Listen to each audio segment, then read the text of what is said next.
Hello दोस्तों, आज हम करेंगे simple arithmetic mean. Simple arithmetic mean को कंटिन्यूस सीरीज़ में कैलकुलेट।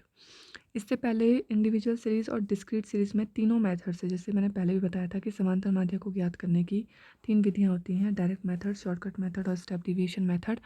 तो इंडिविजुअल सीरीज़ और डिस्क्रीट सीरीज़, इन दोनों सीरीज़ में हमने इन मेथड से सिंपल अरिथमेटिक मीन की कैलकुलेशन की। आज हम कंटिन्यूस सीरीज से करेंगे, सबसे पहले डायरेक्ट मेथड से, फिर शॉर्टकट मेथड से और फिर स्टेप डिविएशन मेथड से। तो ये 3 मेथड होते हैं, इन तीनों मेथड से हम कंटिन्यूस सीरीज में सिंपल अरिथमेटिक मीन की गणना करेंगे। तो आप फॉर्मूले देख सकते हो, फॉर्मूले मैंने यहाँ पर लिखे हुए हैं। X bar is equal to sigma f m upon sigma f और एन।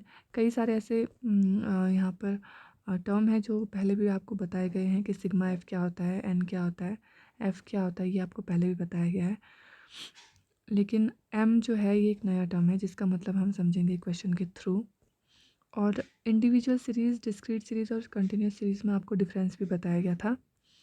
कंटिन्यूस सीरीज़ जो होती है इसमें वर्ग होते हैं, वर्गांतर, क्लास इंटरवल्स होते हैं। तो कैसे इसमें कैलकुलेट करेंगे ये हम देखेंगे एक क्वेश्चन के थ्रू। तो एक एग्जांपल, एक इलस्ट्रेशन दिया गया है। निम्नलिखित तालिका में कक्षा 10 के विद्यार्थियों द्वारा आपके विद्यालय में अंग्रेजी के पर्चे में प्राप्त अंक प्रकट किए गए हैं। तो इंग्लिश में ये नंबर दी गई हैं विद्यार्थियों की। इसमें आप देख सकते हो कि नंबर दिए गए हैं 0 से 10। तो 0 से 10 कितने विद्यार्थियों के नंबर हैं? तो 20 के हैं। 10 से 20 24 के हैं। 20 से 30 40 के, और 30 से 40 36 के, 40 से 50 20। 0 से 20 मतलब इनके बीच में कितने भी नंबर हो सकते हैं। ज़ीरो, लेकिन ज़ीरो है इसकी लोवेस्ट लिमिट और 10 है इसकी अपर लिमिट। लोअर लिमिट और अपर लिमिट है इसकी, ठीक है। अब यहाँ हम देखेंगे कि वर्गांतर है, एक कॉलम हमने वर्गांतर का बनाया। वर्गांतर बनाने के बाद हम निकालते हैं मध्य मूल्य, जिसको कि मिड वैल्यू भी कहा जाता है। तो मिड वैल्यू को कैलकुलेट करने का क्या फॉर्मूला होता है? हमें इन दोनों को प्लस करना है, लोअर लिमिट और अपर लिमिट को, मतलब 0 + 10 करना है, ओके। और इनको 10 करके उसको 2 से डिवाइड कर देना है, मतलब इनका एवरेज निकालना है। तो 0 और 10 के बीच में आप वैसे भी पता कर सकते हो, इसमें कैलकुलेशन करने की भी कोई ज़रूरत नहीं है। 0 और 10 के बीच में आपको पता है 5 इसका मिड पॉइंट होगा। 10 और 20 के बीच में 15 मिड पॉइंट होगा। 20 और 30 के बीच में 25 मिड पॉइंट होगा। 30 40 के बीच में 35, 40 50 के बीच में 45 मिड पॉइंट होगा। ये तो हम देख के भी बता सकते हैं, इसमें इस फॉर्मूले का ज़्यादा यूज़ है नहीं। लेकिन पॉइंट वाले कोई क्वेश्चन आता है, मान लो 24.5 और 29.5, इस तरह के कोई क्वेश्चन आते हैं, तो उनमें आप ये फॉर्मूले अप्लाई कर सकते हो, ओके। उसके बाद दी गई है एफ। एफ मतलब होता है फ्रीक्वेंसी या फिर आवृत्ति। आवृत्ति दी गई है 0 से 10। 0 से 10 है, 0 से 10 है 20, 10 से 20 है 24, 20 से 30 40, 30 से 40 36 और 40 से 50 20 है। तो ये फ्रीक्वेंसीज दी गई हैं, ओके। हम सबसे पहले क्या करते हैं, आपको फार्मूला पता होना चाहिए। अगर आप कैलकुलेट कर रहे हो तो आपको फार्मूला पता होना चाहिए। फार्मूला है x bar is equal to sigma f m upon sigma f, okay. अच्छा, जैसे हमने डिस्क्रीट सीरीज़ में जब कैलकुलेशन की थी, आपको पता है डिस्क्रीट सीरीज़ में कोई वर्गांतर नहीं होता है, हमारे पास केवल एक नंबर होता था। 10 20 30 40 और 50, केवल एक नंबर होता है। तो एक नंबर को मतलब एक्स वो माना जाता है। एक्स को हम डायरेक्ट एफ से इंटू कर देते थे, एक्स इंटू एफ कर देते थे हम, इस तरीके से कैलकुलेशन करते थे। लेकिन इसमें तो दो नंबर है, 0 से 10, हमको क्लास इंटरवल दिया गया है। तो इसको पहले हमने एम में कन्वर्ट किया, अब हम एक्स को छोड़ देंगे। अब हम जहाँ जहाँ पर एक्स था वहाँ पर हम एम लेंगे। तो हमें डिस्क्रीट सीरीज में, अगर आपको फॉर्मूला याद होगा, तो यहाँ पर एम की जगह होता है x, sigma f x, m की जगह एक्स होता है। लेकिन अब क्या करेंगे, हम एम लिखेंगे, क्योंकि एक्स क्यों नहीं लिख सकते, मैंने आपको पहले ही बताया कि कंटिन्यूस सीरीज़ में हम एक्स इसलिए नहीं लिख सकते हैं क्योंकि हमको क्लास इंटरवल दिए गए हैं, एक अकेली संख्या हमारे पास नहीं है, इसलिए हम यहाँ एम का यूज़ करेंगे। एम मतलब इन दोनों का मिड पॉइंट, इनका मिड पॉइंट है 5, तो इसका हम यूज़ करेंगे। अब हम क्या करेंगे, एफ से एम को इंटू कर देंगे। तो 5 को 20 से इंटू किया, 100 आया। 15 को 24 से 360, 25 इंटू 40 1000, 35 इंटू 36 1260, 45 इंटू 20 900। अब इनको हमने क्या प्लस प्लस करके, सिग्मा एफ आता है 140 और सिग्मा एफ एम आता है 3620। यही हमको फॉर्मूले में पता करना था।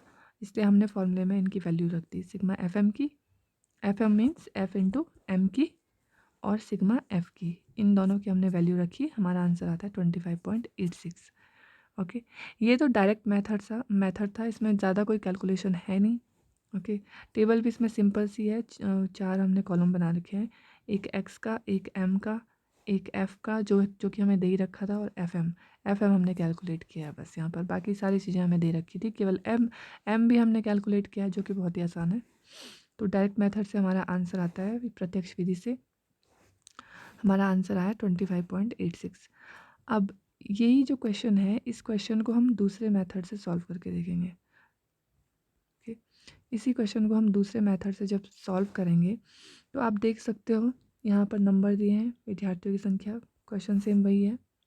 सबसे पहले एक्स है तो एक्स को हमें एम तो हमें कैलकुलेट करना ही है, ठीक है। जहाँ पर भी हमको क्लास इंटरवल दिया होगा हमें एम सबसे पहले कैलकुलेट करना है। एफ़ हमको दे रखा है, ये सब एफ़ है, आवृत्तियाँ हैं। ओके, इसमें हम कैलकुलेट करेंगे अब डी क्यों कैलकुलेट करेंगे, एफ डी क्यों कैलकुलेट करेंगे, ये इसलिए कैलकुलेट करेंगे क्योंकि ये फॉर्मूले में दिया गया है, और आपको पहले भी बताया गया था कि सबसे पहले हमें फॉर्मूला पता होना चाहिए, उसी के हिसाब से हम क्या करते हैं, टेबल फॉर्म करते हैं, टेबल में कितने कॉलम होने चाहिए वो फॉर्म करते हैं। तो सबसे पहले हमें सिग्मा एफ डी दे रखा है और सिग्मा एफ दे रखा है। डिस्क्रीट सीरीज़ में आपने देखा होगा, इससे पहले जो भी मैंने डिस्क्रीट सीरीज़ कराई थी उसमें आपने देखा होगा कि d इज इक्वल टू होता था x माइनस ए। अब क्योंकि यहाँ आप देख सकते हो इस टेबल में x तो हम ले नहीं सकते, x तो मैंने कहा क्लास इंटरवल है, तो x की जगह हम क्या ले लेंगे, x की जगह हम ले लेंगे m, तो m माइनस ए होगा यहाँ। डिस्क्रीट सीरीज़ में होता था x minus a, d is equal to होता था x minus a, d is equal to क्या होता था x minus a. Continuous series में d इज इक्वल टू होगा m माइनस ए। ओके, और a क्या होता है, a आपको बता रखा है एज्यूम्ड मीन होता है। एज्यूम्ड मीन हम कहाँ से लेंगे, यहाँ भी एज्यूम्ड मीन को हम x से नहीं लेंगे, क्योंकि मैंने कहा पहले भी बताया कि ये क्लास इंटरवल्स हैं, इसमें हम पता नहीं कर सकते कि a क्या होगा, तो इसलिए a को भी हम इनमें से कोई एक होगा, एज्यूम्ड मीन इनमें से ही कोई एक होगा। और मैंने आपको डिस्क्रीट सीरीज कराते वक्त ये बताया था कि एक्स जो होता है, सॉरी ए जो होता है वो इनका मिड पॉइंट, इसमें से जो भी बीच में आएगा, मतलब यहाँ पे कोई संख्या आती है वो होता है 20 और 30 के बीच में हमें ये तो हम ले नहीं सकते, क्लास इंटरवल है, तो हम इसको लेंगे 25 को। मतलब एम में से हम देखेंगे कि ए क्या है, तो एम में से हमने देखा ए क्या है, ए हमारा 25 हमने लिया। ओके, अब हम डी इज इक्वल टू कैसे कैलकुलेट करेंगे, एम माइनस ए, तो एम माइनस ए मतलब एम है 5, 15, 25, 5, 15, 25, 35, 45, इन सब में से हमने माइनस करा है 25 को, क्योंकि 25 हमने एज्यूम्ड मीन माना है। तो इन सब को कैलकुलेट करके आया इतना, -20, -10, 0, 10 और 20, ये आया। अब हम क्या करेंगे, एफ डी कैलकुलेट करेंगे, क्योंकि एफ डी हमें फॉर्मूले में फॉर्मूला है, फॉर्मूले में एफ डी लिखा है, इसलिए हमें एफ डी कैलकुलेट करना पड़ेगा। तो एफ को हमने डी से कैलकुलेट किया, 24 को 10 से कैलकुलेट करके इतना आया, 40 को 0 से कैलकुलेट करके 0, 36 को 10 से कैलकुलेट कर इंटू करके 360, 20 को 20 से इंटू करके 400, ये है। अब इन्हें क्या करेंगे, सिग्मा एफ हम कैलकुलेट करेंगे इन सबको ऐड करके, और सिग्मा एफ डी हम कैलकुलेट करेंगे इन सबको ऐड करके। तो इसमें आपको पता है 400 माइनस में, 400 प्लस में, तो ये तो कट गए। अब इन दोनों को 360 में से हमें क्या करना है, माइनस करना है 240, तो आंसर आया हमारा 120। ओके, 120 हमारा आंसर आया। अब इसे फॉर्मूले में वैल्यू रखेंगे हम, X bar is equal to A plus sigma F T upon sigma F, A हमारा है 25, सिग्मा एफ टी और सिग्मा एफ को कैलकुलेट करके, मतलब 120/140 को कैलकुलेट करके आया 0.86, और इन दोनों को प्लस करके आया 25.86। तो आप देख सकते हो यहाँ पर भी 25.86 आंसर आया है डायरेक्ट मेथड से करने के बाद, और यहाँ भी 25.86, मतलब सेम आंसर आए हैं डायरेक्ट मेथड और शॉर्टकट मेथड, दोनों मेथड से करने के बाद। थर्ड जो मेथड है वो स्टेप डिविएशन मेथड है। स्टेप डिविएशन मेथड और शॉर्टकट मेथड में एक ही अंतर है कि जहाँ डी होगा वहाँ स्टेप डिविएशन में डी डैश आ जाएगा। आप देख सकते हो उसको, फॉर्मूले में भी आप देख सकते हो कि इसमें और इसमें कोई अंतर नहीं है, केवल किसका अंतर है, एक तो सी का अंतर है कॉमन फैक्टर का, दूसरा फॉर्मूले में यहाँ पर कोई अंतर नहीं है। सिग्मा एफ डी है तो सिग्मा एफ डी डैश हो गया, सिग्मा एफ है तो सिग्मा एफ यहाँ पर होगा, तो ज़्यादा कोई अंतर नहीं है, केवल डी डैश का अंतर और सी का अंतर है। ठीक है, डी डैश क्या होता है, ये पहले भी डिस्क्रीट सीरीज करवाते वक्त आपको बताया गया था कि जो डी डैश होता है, d dash is equal to होता है डी बाई सी, और सी होता है कॉमन फैक्टर। ओके, तो कैसे इसको पता करेंगे हम, ये हम देखेंगे। सबसे पहले हमें एक्स दे रखा है, हमने एम कैलकुलेट करना है, जैसा हमने पिछले 2 मेथड में किया वही करना है हमको। ठीक है, उसके बाद आवृत्ति हमें दे रखी है, हमें डी कैलकुलेट करना है। डी हमने पिछले मेथड शॉर्टकट मेथड से भी हमने कैलकुलेट किया था, इतना ही हमारा आंसर आया था। अब हम करेंगे डी डैश, ये एक नया कॉलम यहाँ पर ऐड हो गया है, डी डैश। तो डी डैश होता है एम माइनस ए अपॉन सी, एम माइनस ए हमने पहले यहाँ पर कैलकुलेट कर दिया। अब सी को हम कहाँ से लेंगे, सी हम किसे मानेंगे, सी हम मानेंगे उस नंबर को जो इन सब से डिवाइड हो जाए। तो इन सब से डिवाइड कौन सी नंबर होगी, 10, 10 जो है इन सब से डिवाइड हो जाएगी, तो इसलिए सी हमने लिया है 10। तो आप देख सकते हो 20 को 10 से डिवाइड करके -2 आया, -10 को 10 से डिवाइड करके -1 आया, 0 को 10 से डिवाइड करके 0 आया, 10 को 10 से डिवाइड करके 1 और 20 को 10 से डिवाइड करके 2 आया। अब हमें करना है एफ डी डैश, तो एफ डी डैश मतलब एफ को और डी डैश ये हमारा जो इस कॉलम में है जो नंबर उनको हमें इंटू करना है।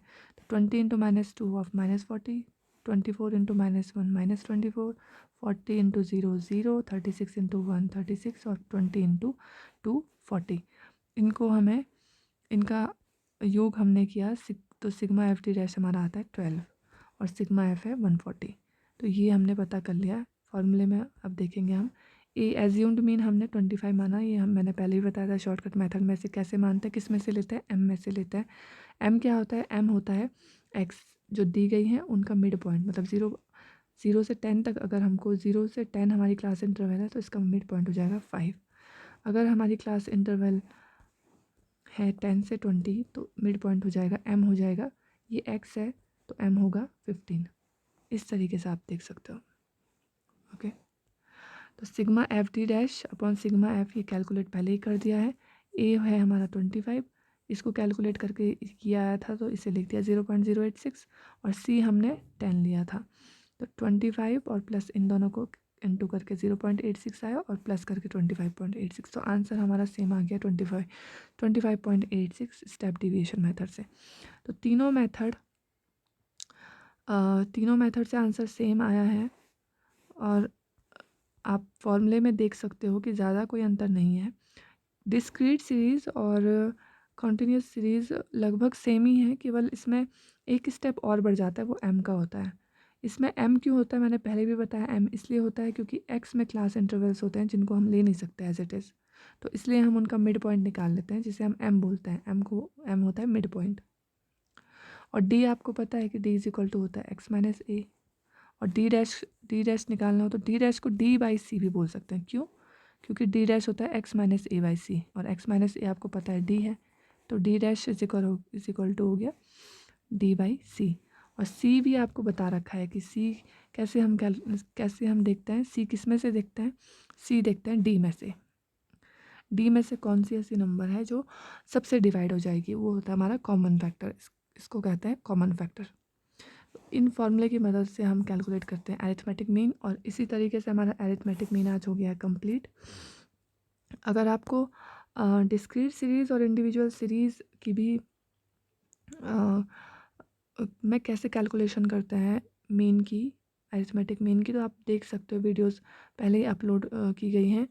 इन सीरीज़ में अगर आपको कोई दिक्कत होती है सीरीज़ को पहचानने में, आइडेंटिफाई करने में, या आपको इनके कैरेक्टरिस्टिक्स नहीं पता है, सीरीज़ क्या होती हैं ये नहीं पता है, तो इस पर भी एक वीडियो अपलोड किया गया, आप जाकर देख सकते हो चैनल पर। और सिंपल अरिथमेटिक मीन आज कंप्लीट हो गया है। इसके बाद हम नेक्स्ट टॉपिक पर वीडियो अपलोड करेंगे जल्दी। और अगर आपको ये वीडियो पसंद आया हो तो प्लीज़ लाइक ज़रूर कीजिएगा। Okay, bye.